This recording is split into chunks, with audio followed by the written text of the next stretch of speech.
지금 윤 정부와 야당이 내놓고 있는 부동산 정책 방향이 아예 반대되는 그런 상황이다라고 보시면 될 것 같고, 근데 여기서 중요한 거는 지금 윤 정부와 야당이 공통적으로 지금 추진하고 있는 정책 방향이 어떤 것일까요? 제가 정답을 공개를 하겠습니다. 어떤 것? 바로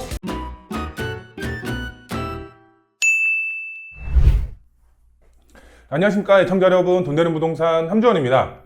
네, 얼마 전에 총선이 끝났습니다. 그로 인해서 부동산 정책 방향이 트렌드가 변할 것으로 보여지고 있습니다. 부동산 흐름으로 봤을 때 많은 부분이 변할 것으로 보여지고 있지만 딱 한 가지, 정말 한 가지만큼은 정부와 야당의 공통된 정책 방향이 있는데요. 이 흐름에 올라탔을 때 거기에 맞춰서 또 투자를 했을 때 큰 수익을 보실 수가 있겠고 역대급 기회를 잡으실 수가 있겠는데요. 오늘 어떤 것인지 제가 해답을 드리는 시간 갖도록 하겠습니다.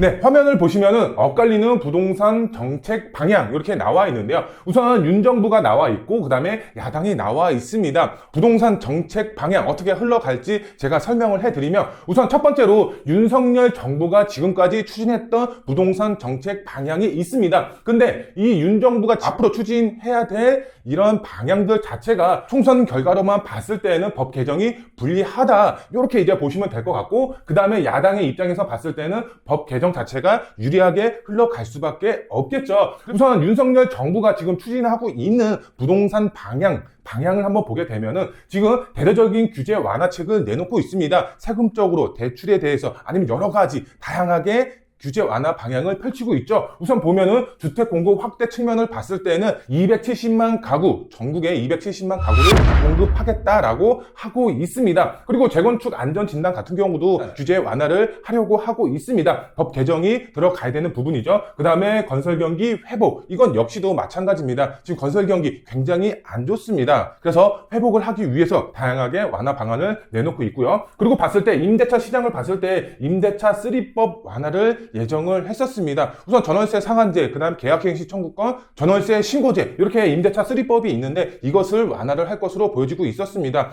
전월세 신고제는 계속적으로 유지를 하되 그 외에 두 가지 부분은 아예 폐지를 하려고 했었는데 그것도 조금 불안하다라고 보시면 될 것 같고요. 우선 법 개정이 불리하다라고 말씀을 드렸는데요. 보시게 되면은 주택 공급 확대라든가 재건축 안전진단 같은 경우는 도시환경정비법, 도정법이라고 그러죠. 이 부분이 이제 개정이 돼야 되는 부분이죠. 그리고 건설경기 회복 같은 경우는 다양한 완화책을 내놓으면 되는 거고, 그 다음에 임대차 시장 같은 경우도 임대차 보호법 법 개정이 들어가야 되는 부분입니다. 이것을 완화를 하기 위해서는 법 개정을 해야 되는데 법 개정이 불리하게 작용이 될 수밖에 없다, 이렇게 이제 이해를 하시면 될 것 같고요. 지금 현재 야당이 추진을 하려고 하는 부동산 방향을 한번 보게 되면, 우선 지금 여기 나와 있는데요. 임대차 3법을 유지를 하려고 하고 있습니다. 거기에 플러스해서 임차인 등록제를 추가적으로 등록을 시킨다라고 하고 있습니다. 이 부분 같은 경우는 전세 사기 여파로 인해서 임차인 등록제를 추가적으로 등록을 해서 임차 시장을 안정화시키려고 하고 있다, 이렇게 이제 보시면 될 것 같고요. 이것도 임대차 보호법 법 개정이 들어가야 되는 부분인데 유리하겠죠. 그 다음에 부동산 세금 현상 유지를 하고 추가 완화는 앞으로는 없을 것으로 보여지고 있습니다.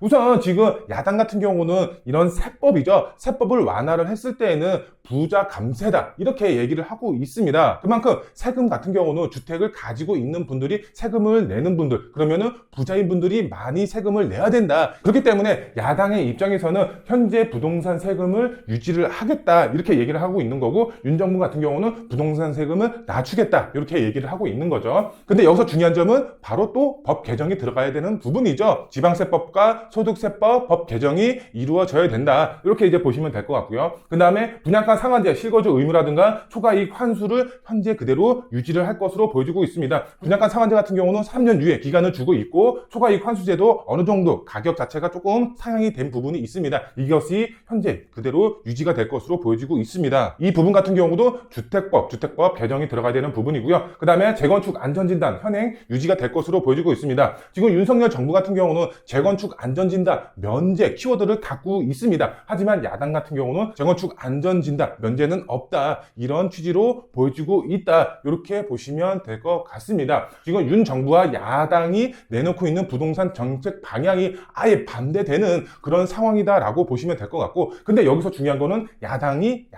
이겼습니다. 그래서 법 개정으로만 봤을 때 좀 더 유리하게 법 개정이 이루어질 것으로 보여주고 있다. 이렇게 보시면 될 것 같은데요. 그런데 제가 시청자분들에게 말씀을 드리고 싶은 것은 이겁니다. 솔직히 윤석열 정부, 야당이 누가 이기든 제 입장에서 봤을 때는 상관이 없습니다. 왜 상관이 없을까요? 부동산 흐름이 어떻게 흘러갈지 투자자 입장에서 봤을 때 굉장히 중요하다라고 생각하시는 분들도 많이 있을 겁니다. 그런데 제가 말씀을 드리고 싶은 것은 지금 현재 당장 부동산 흐름을 봤을 때 투자의 방향을 세워야 될 때 지금 당장은 솔직히 신경 쓰실 필요가 없습니다. 왜 신경 쓰실 필요가 없을까요? 바로 이 윤석열 정부와 그 다음에 야당이 공통적으로 추진하고 있는 항목이 있습니다. 제가 앞서서 말씀을 드렸죠. 인트로 때 공통적으로 추진하고 있는 정책 방향이 있다. 이렇게 말씀을 드렸는데요. 이것을 제가 설명을 해드리도록 하겠습니다. 투자 상담은 02-749-6301 선착순 예약제로 운영이 되고 있습니다. 나를 위해, 내 자녀를 위해 바로 전화주세요.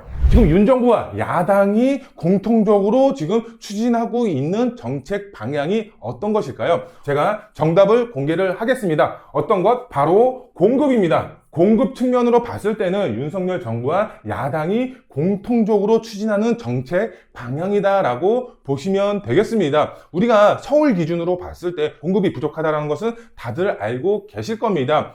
문재인 정부 때부터 공급이 부족한데 거기에 투기 억제라고 해서 다양한 규제까지 더해지면서 오히려 더 풍선 효과가 나타나면서 집값이 오히려 더 올라가는 그런 상황이 나왔었습니다. 그런데 이게 지금 윤 정부로 넘어오면서까지도 공급이 부족한 상황이 계속적으로 이루어지고 있습니다. 그러면 어떻게 해야 돼? 바로 공급을 할 수밖에 없는 겁니다. 윤석열 정부든 아니면 야당이든 똑같이 공급 정책 방향을 펼칠 수밖에 없다. 바로 공통된 정책 방향이다라고 보시면 될 것 같은데요. 그래서 이 영상을 시청하시는 시청자분들의 경우는 공급이 앞으로 이루어질 수밖에 없구나. 그럼 투자의 방향은 어떻게 된다? 이 공급 측면에 맞춰서 투자의 방향을 세우시면 됩니다. 윤 정부가 추진하는 지금 부동산 정책 방향, 그 다음에 야당이 추진하고 있는 정책 방향, 솔직히 신경을 쓰실 필요 없습니다. 바로 이 공급만 신경 쓰시면 될 것 같은데 제가 공급에 대해서 제가 추가적으로 계속 설명을 해드리도록 하겠습니다.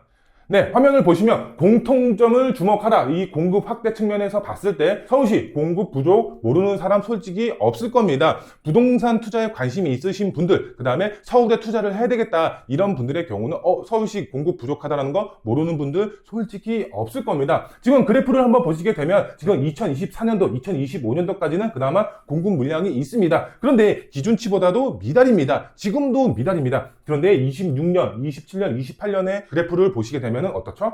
정말 공급 자체가 부족하다는 것을 그래프만 보더라도 느끼실 수가 있겠죠. 그만큼 공급이 부족한 상황이다. 그래서 윤석열 정부든 야당이든 공급을 할 수밖에 없다. 이렇게 이제 보시면 될 것 같습니다. 정말 26년부터죠. 앞으로 2년밖에 안 남았습니다. 26년부터는 지금 공급 상황으로 봤을 때는 최악의 상황이다. 이렇게 이해를 하시고 넘어가셔야 됩니다. 그렇기 때문에 우리는 공급에 맞춰서 투자 방향을 세웠을 때 어떻게 된다? 큰 수익을 올리실 수가 있겠죠. 공급은 해야만 하고 할 수밖에 없는 그런 상황입니다. 그렇기 때문에 투자의 방향, 바로 공급에 맞춰서 투자의 방향을 세우시면 될 것 같고요. 그 다음에 제가 시청자분들한테 정말 강조해 드리고 싶은 말은 이겁니다. 다른 건 다 몰라도 됩니다. 윤석열 정부가 어떤 것을 추진하고 있고 야당이 지금 어떤 것을 추진을 하고 있고 솔직히 몰라도 됩니다. 그리고 또 어려운 단어들도 많고 세금적으로 봤을 때도 머리가 너무 아프고 그렇기 때문에 이런 것들 솔직히 잘 몰라도 됩니다.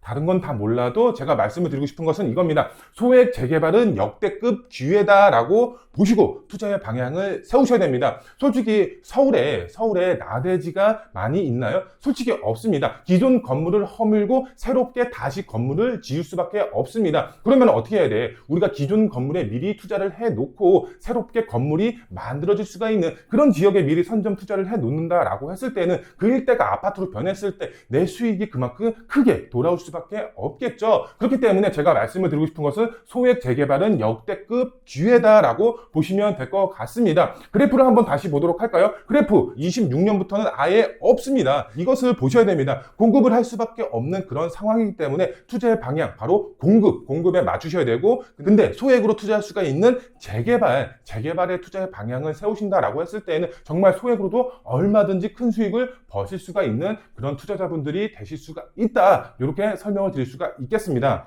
네, 그리고 제가 시청자분들한테 다시 한번 말씀을 해드리고 싶은 항목, 이겁니다. 우리는 우리가 할 일을 하면 됩니다. 내 인생은 내 것이고 남이 살아주지 않는다, 이렇게 설명을 드릴 수가 있겠습니다. 우리가 부동산 투자함에 있어서 이런 말들이 있습니다. 지금 현재 투자를 하면은 투기꾼이다, 이런 말이 있습니다. 정말 투기꾼일까요? 그렇지가 않습니다. 내 인생은 내 것이기 때문에 하고 싶은 대로 하셔야 됩니다. 주변 상황을 신경 쓰실 필요가 전혀 없다, 이렇게 보시면 될 것 같고요. 투자는 어떻게? 정비사업, 그 중에서도 재개발의 투자의 방향을 세우시면 된다. 그렇기 때문에 갭 투자의 방향으로 잡으시면 될 것 같습니다. 공급은 해야 됩니다. 공급은 할 수밖에 없는 상황이기 때문에 재개발 예정기 소액으로 접근하시면 될 것 같고요. 그 다음에 지금 부동산 시장으로만 봤을 때 앞으로 2년 후 서울 아파트 폭등할 수밖에 없는 그런 상황입니다. 빌라는 없어서 못 사는 시기가 온다, 이렇게 설명을 드릴 수가 있겠는데요. 지금 그래프를 한번 보시게 되면 한미 기준금리 추이 이렇게 나와 있는데요. 지금 보시면은 2023년도죠. 2023년도 미국 기준금리를 보게 되면은 지금 미국이 파란색 그래프인데요. 지금 5.25% 이렇게 되어 있습니다. 작년 5월 달에 나온 기준금리라고 보시면 될 것 같은데요. 근데 작년 7월 달에 0.25%가 더 올랐습니다. 그래서 지금 미국 기준금리는 5.5%다. 이렇게 이제 보시면 될 것 같고요. 우리나라 같은 경우는 작년 5월 25일부터 3.5로 계속적으로 동결 상태다, 이렇게 보시면 될 것 같습니다. 지금 여기 보시면 1.75% 격차라고 나와 있는데요. 그게 아니라 2%의 격차다, 이렇게 보시면 될 것 같습니다.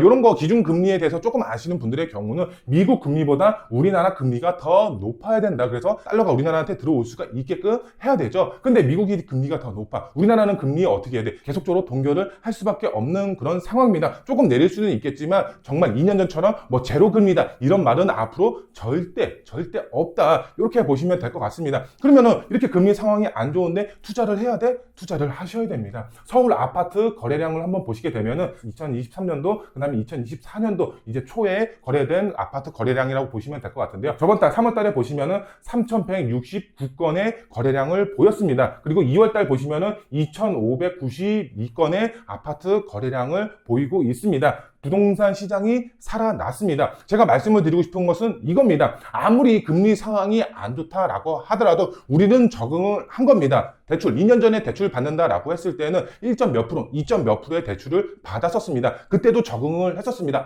금리가 이렇게 되니까 대출 금액을 내가 얼마만큼 납부를 하겠다, 이렇게 적응을 했었습니다. 그런데 지금 3.5%로 동결이 되면서 시중은행권의 5%대, 6%대의 지금 금리를 적용을 받아서 대출 금액을 납부를 하고 있습니다. 지금 현재 그 금액이 적응이 된 겁니다. 그렇기 때문에 이제 적응을 했기 때문에 지금 아파트를 사더라도 지금 대출 이자가 이만큼 나가겠지, 적응을 한 겁니다, 우리는. 그렇기 때문에 지금 아파트 거래량 자체가 조금씩 증가가 되고 있는 그런 상황이다라고 보시면 될 것 같습니다. 그만큼 제가 말씀을 드리고 싶은 사항은 어떤 거냐, 2년 후에 금리가 어느 정도 내려간다라고 하더라도 그만큼 금리 자체는 높습니다. 그런데 공급량은 어떻죠? 턱없이 부족합니다. 턱없이 부족해요. 그렇기 때문에 지금 아파트 거래량이 조금씩 살아나고 있고, 그 다음에 공급 자체가 턱없이 부족해지는 상황, 2년 후에 아파트 폭등이 될 수밖에 없는 그런 상황이다라고 보시면 되겠습니다. 그러면은 정부의 입장에서는 어떻게 해야 돼? 아파트 공급 자체가 없는 상황에서 이 수요 자체를 누가 책임져야 되냐? 바로 빌라가 책임을 져야 됩니다. 그러면은 빌라의 수요 자체가 계속적으로 증가가 될 수밖에 없겠죠. 그러면 빌라는 없어서 못 삽니다. 근데 여기 플러스에서 또 공급까지 한대. 공급을 하기 위해서는 기존 주택을 처분을 해야 됩니다. 그러면은 이 빌라 자체도 계속해서 멸실이 될 수밖에 없는 겁니다. 그러면은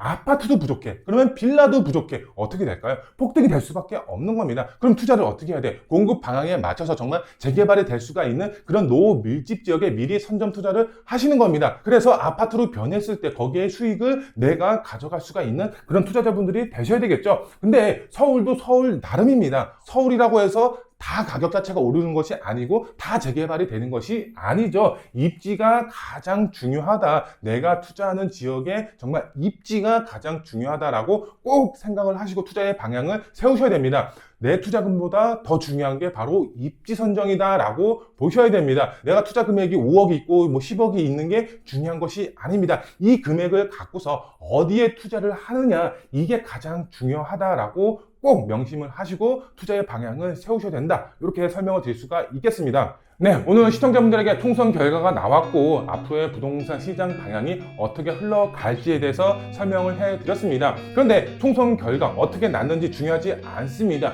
우리는 투자자입니다. 내가 어떤 흐름에 맞춰서 투자의 방향을 잡을지, 이게 가장 핵심 포인트라고 보시면 될 것 같고요. 오늘 제가 해답을 드리는 시간 가졌습니다. 조금 더 궁금하신 점 있으시면 저희 사무실 언제든지 열려 있습니다. 편하게 전화 주시고요. 저희 사무실에서도 정말 서울권역에 재개발이 가능하고 앞으로의 개발 호재가 넘쳐나고 투자를 하셨을 때 정말 큰 수익을 보실 수가 있는 그런 지역 추천을 해드리고 있기 때문에 투자의 방향 세우시는 분들도 얼마든지 저희 사무실 전화 주셔서 상담 받으시면 좋겠습니다.